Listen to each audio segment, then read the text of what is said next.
Yo people, welcome back to the YouTube channel. You already know what time it is. It's time for another episode of Not So Daily Transfer Dosage. That's not how we say it at all. That means I haven't done this in a while. And the reason why I haven't is because I've been trying to compartmentalize, try and condense, try and compose myself for the absolute capitulation of a ridiculous transfer in Jules Kounde to Chelsea. It has just been so tiring, so exhausting, so draining.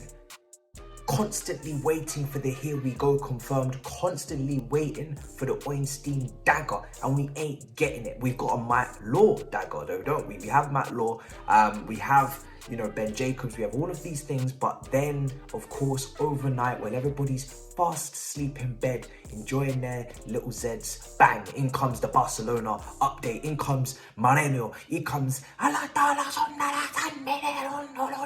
from Twitch, you know what I'm saying? And then next thing you know, we're just in a situation where we don't know what's going on. And I'm going to split this video up into 4 parts. I'm going to talk about the Barcelona point of view. I'm going to be talking about the Sevilla point of view. I'm going to be talking about Chelsea's point of view. I'm going to talk about Jules Kounde's point of view. 4 different sections, every single different part of this deal. And I just want to just discuss it and get it off my chest. Now, I want to start off with Jules Kounde. This is a player that has been trying to join us for over a year. Over a year. Last summer, we were in for him. We were looking like we were going to get him.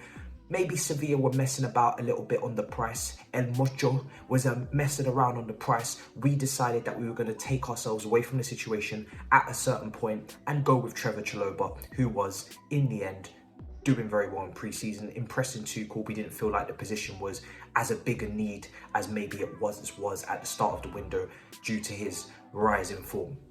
Then you get to January, again, more messing about, more, you know, messing around with the fee, not really sure how much they want. They keep upping it, they keep pushing because they want as close to that release clause as possible. And we simply won't go that far. And that's where the miscommunication lies. And then this summer, change of ownership, change of board, and suddenly it comes out it's actually a Marina target and not so much of a Tuchel target, and that's why the player has not been pursued at the beginning. We know Chelsea's top targets for defensive areas were Gvardiol from RB Leipzig, you had De Ligt, you had Nathan Ake, you had Kimpembe, you had Koulibaly, and then you had poor little Kounde on the side, just chilling there like the side chick, do you know what I'm saying? The guy or the girl at the bar drinking the mojitos in the corner and just not really socializing with anybody, do you know what I'm saying? Just anybody want to ring my phone? Anybody? Yeah, you want to converse, want to chat? Chelsea are just leaving Kounde on red.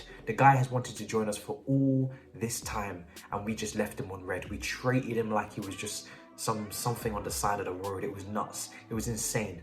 And now look at us, 3 a.m. after we have finished lipsing everybody in the club. We are calling his phone outside McDonald's saying, you want to come back to mine? That's what this is. That's what this is. And he's sitting there, and so is Sevilla, of course, as they continue to take their time putting through our process and our paperwork like this is De Gea, Real Madrid, way back when. He's probably sitting there thinking, oh, so now you want to talk to me. Jules Kounde's now got money. Jules Kounde's now got, he's now got, you know, more charisma, more confidence. And now he's thinking, I've got options. Who the hell do you think you are calling my phone at 3 a.m. outside McDonald's? I'm not your happy meal.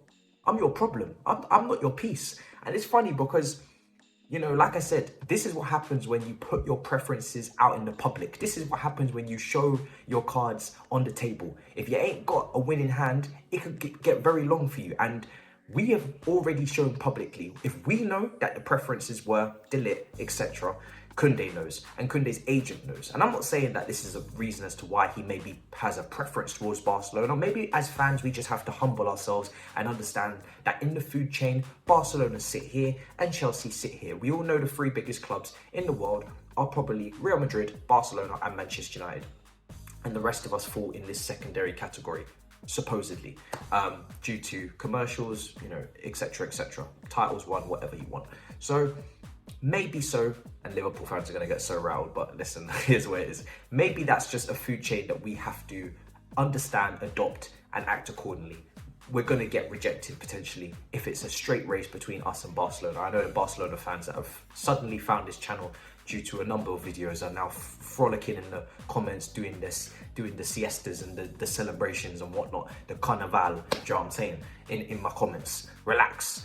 Yeah, it's not a done deal yet, but just remember that could be the case also. We could just be lower on the food chain. We could be the deer to the lion, the antelope to the leopard. We could just be that. But if that is not the case, then maybe it's a preference thing, and maybe it's because we have shown our card publicly too much in this window. We've shown exactly who we want. We've shown exactly who our first choice, second choice, third choice, and it appeases the fans because it looks like we're busy, which we have been. And I've been stressing many a time on this channel that Todd Boehly and Tuchel, they are working very hard right now to try and bring in our targets. But when you do that, it can put off other targets. It can make them feel less wanted, less valued. And that is something that we have to be aware of as well. So that could be an issue.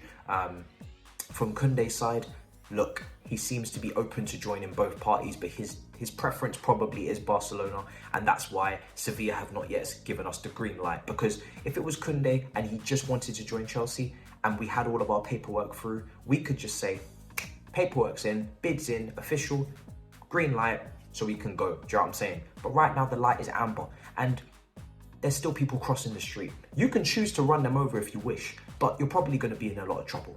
And you may even get rejected by the courts when it comes to the whole case. And that's where it is with Kounde. We could go green, but he may just make us wait, or he may even reject us for Barcelona. So it's better to wait for the green light. Now, let's talk about our side of things. Like I said, we had our preferences, we had our list. Now, Todd Boehly, of course, this is his first time doing this, so, you know, he's chatting up everybody, and he hasn't really got his lines perfected. He hasn't really got his tactics on tee, so it's not easy. You know, sometimes he's gonna say the wrong thing, or sometimes he's gonna spill a drink on someone's lap. It happens.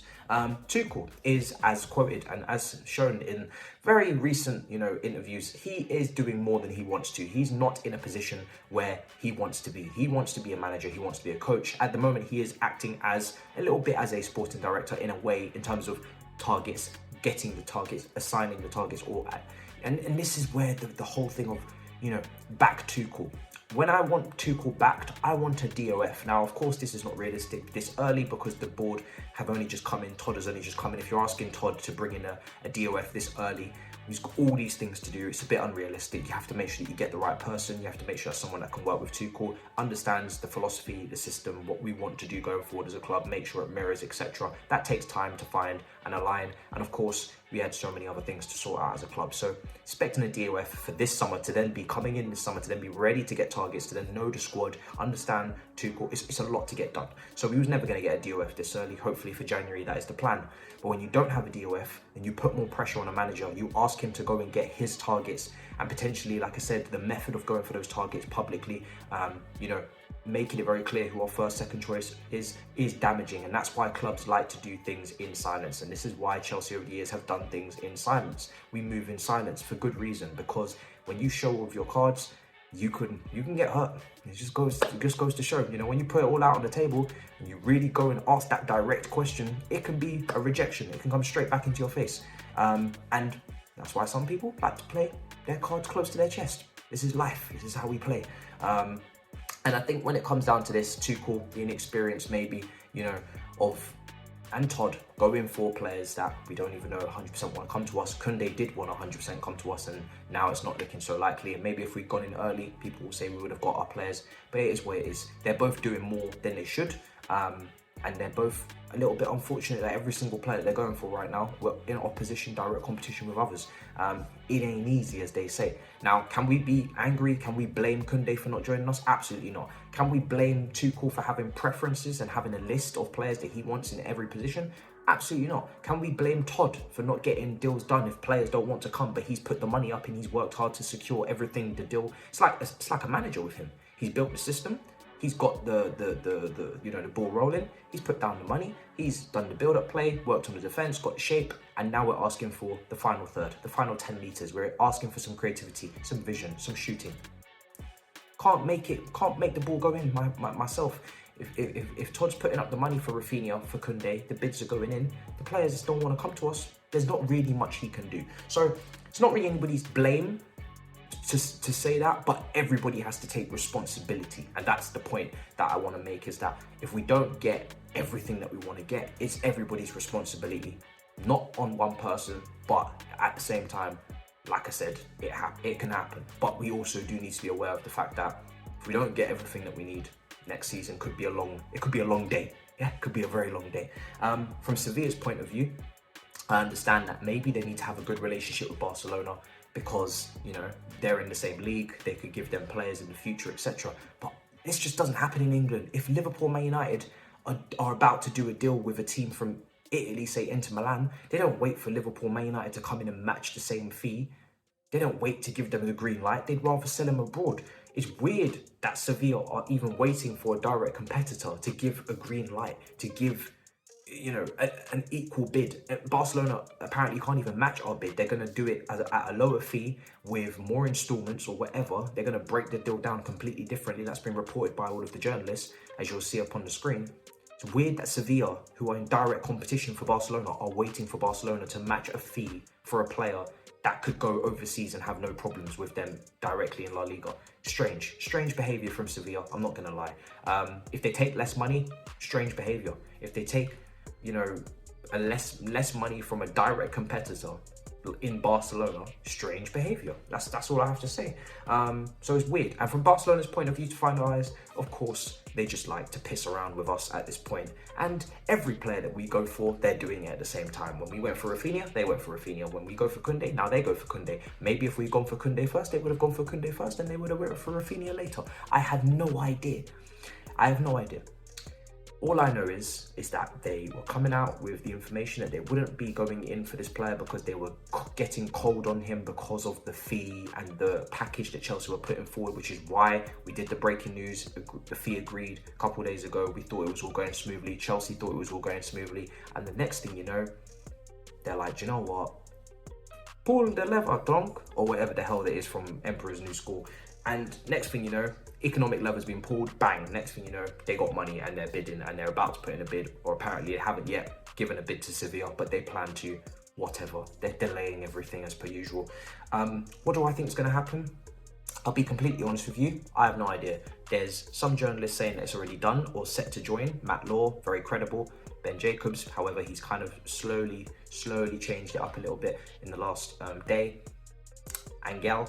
Then there's some you know, Gerard Manero from Twitch with the dancing. He says it's going that way.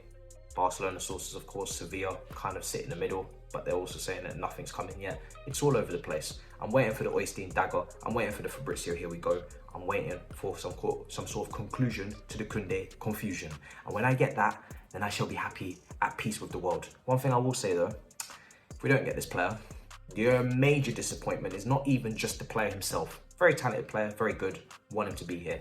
The main annoying thing about this not going through is the fact that we then continue to have to go and look for another defender next week. And we don't move on to the attacker, to the wing back. And we don't sell potentially who we need to sell. We don't get rid of Werner. We don't get rid of Alonso. We don't get rid of Aspie. We don't make the outgoings, focus on the outgoings that are meant to be going as well. That's meant to be leaving. That's also a priority. So it just delays us further. And may I remind you, the season starts in two weeks. Yeah. Not this weekend. Not next weekend. Sunday. The weekend after. Yeah. The 6th of August. Anyway, do you know what? Just, it is what it is. We are here. It's going to be a long season. Probably. But we already knew that. We're not winning the league. I said it already. Big up your damn selves. Lord of mercy, am I sick and tired of Barcelona Football Club. Make sure you smash up the likes. Make sure you smash up the icons. And I'll see you, man, in a bit. Big up your damn selves. In a bit, people. Peace.